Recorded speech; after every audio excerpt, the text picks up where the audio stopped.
Hi, so good to have you here at Echoes of Family.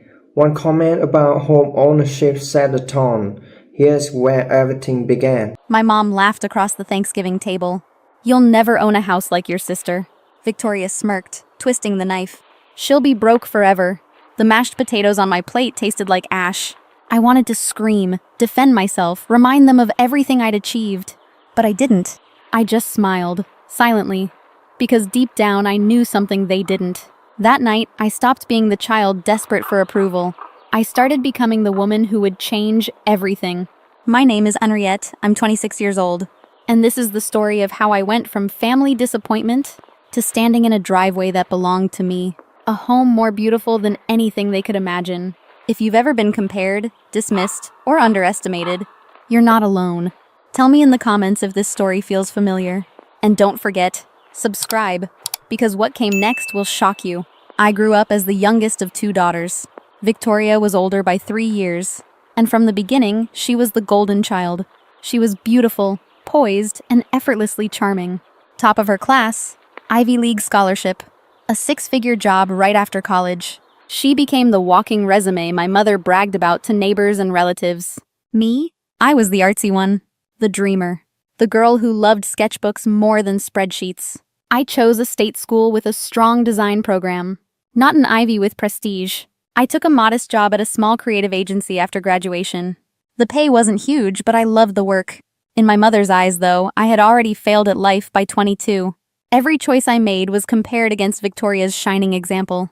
Why can't you be more like your sister? That was the soundtrack of my childhood. When Victoria bought her first house at 26, a perfect suburban home with her lawyer fiancé, Brandon, my mother practically floated with pride. I was 23 then, still sharing a cramped apartment with 2 roommates.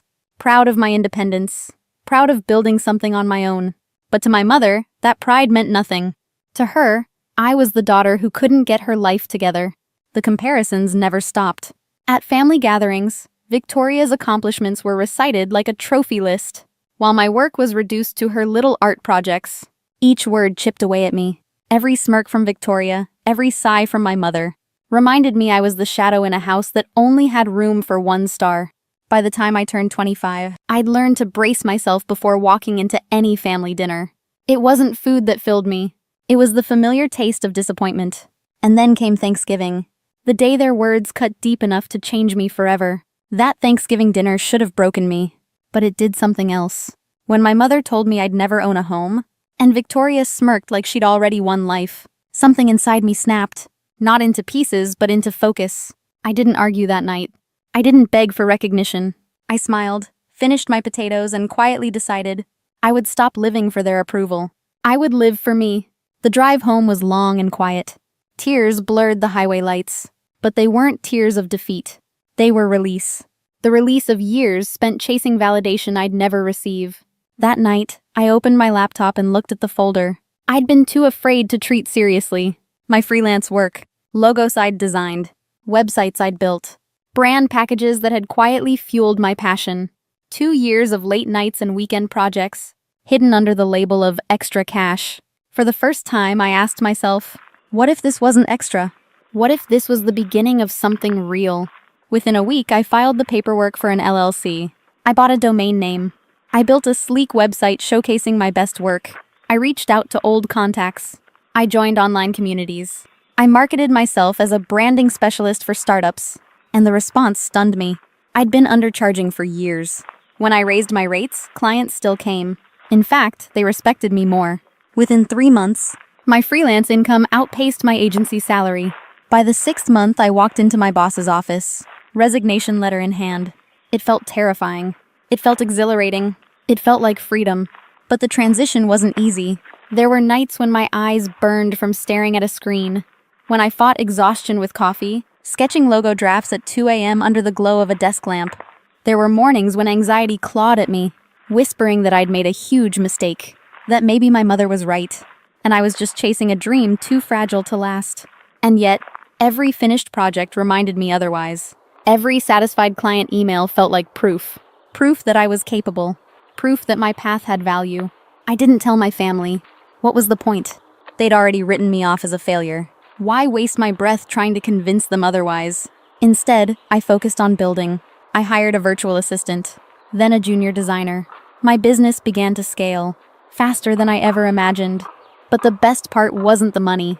It was waking up excited, choosing my clients, setting my own boundaries. For the first time in my life, I was steering my own ship, and I didn't care if my family ever noticed. Because deep down, I knew one day they would. And when that day came, it wouldn't be me knocking on their door. It would be them standing at mine. It had been nearly a year since that Thanksgiving dinner. In that time, my business had grown, my savings had grown, and most importantly, I had grown. I had something to show for it. A Victorian house in Millbrook Heights. The kind of neighborhood my mother had always dreamed of, but never reached. I hadn't told them. Not a word. The house was mine, my sanctuary, my proof. Then one afternoon, my phone buzzed. It was my mother. "Henrietta," she said, her tone sharp.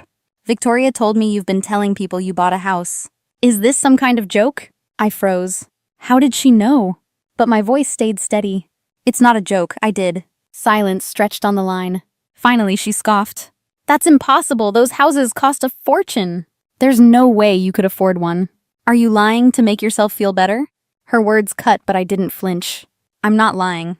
I bought a home in Millbrook Heights." Another silence. Then her demand. "Prove it. Give me the address." I hesitated. Part of me wanted to keep my sanctuary private, but another part, the stronger part, was done hiding. I gave her the address. "We'll be there in an hour," she snapped. She hung up before I could answer. My heart pounded. I paced through my house, touching the carved banister, the stained glass.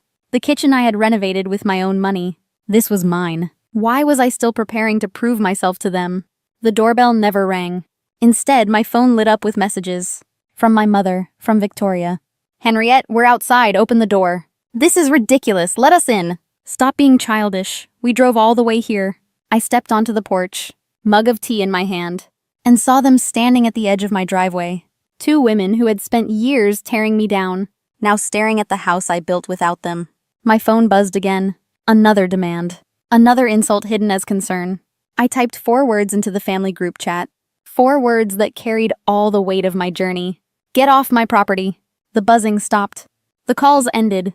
For the first time in my life, I wasn't the powerless daughter.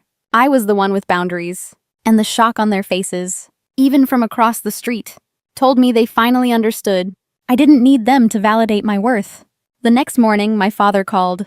His voice was weary, heavy with disappointment. "Your mother is upset," he said. "She says you were disrespectful. Why didn't you just let us in?" I closed my eyes. Years of silence from him echoed louder than his words now. "Dad," I said slowly, "did you ever once tell Mom to stop comparing me to Victoria? Did you ever defend me when she laughed at my career? When she told me I'd never be enough?" The silence on the line was deafening. That silence was my answer. "You wanted peace in the family," I whispered. "So you let them destroy me to keep it. And now you want me to fold again? To keep the peace that only ever protected them." He sighed, the sound of a man cornered. "I love you," he said weakly, "but I don't know how to fix this." "It's not your job to fix it," I replied. "It's their job to admit what they did. Until then, there's nothing to fix." I hung up before he could respond. For days, the house was quiet. No more calls, no more demands. I worked in peace, designing brands for clients who actually valued me. Then an email appeared, from Victoria. It began with 3 words I never expected. "I'm sorry, Henrietta." I read carefully, suspicious. But her tone was different. She admitted the truth. That she'd mocked me to feel superior. That she envied my courage to follow passion. Her marriage was crumbling. Her career empty. She confessed she'd been jealous all along. It was an apology without excuses. For once, my sister dropped the smirk. I didn't answer right away. I let her words sit, testing if they carried real weight. A week later, another message came. This time from my mother. "Henriette," she wrote, "I see now my methods were harsh. I thought I was pushing you to succeed, but instead I hurt you. I'm proud of you, even if I struggled to show it."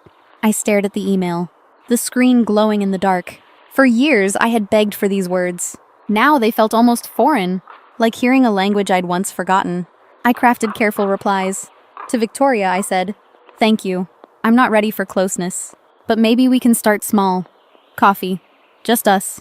To my mother, I wrote, "I need more than words. I need respect, not comparisons. If you can give me that, we can rebuild slowly." For the first time in my life, I wasn't asking for their approval. I was setting the terms. And the power shift was undeniable. I wasn't the disappointment anymore.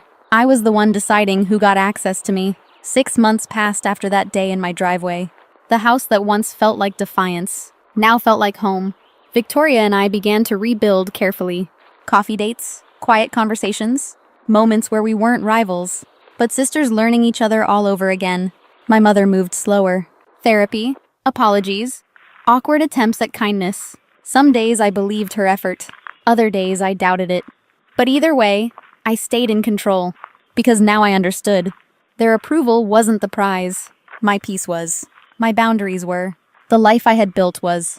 On my 27th birthday, I sat in the turret office I had designed for myself. Sunlight filtered through stained glass, coloring the room in shades of gold and rose. I thought of the girl I used to be, sitting at family dinners, swallowing criticism with mashed potatoes, waiting for someone to tell her she was enough.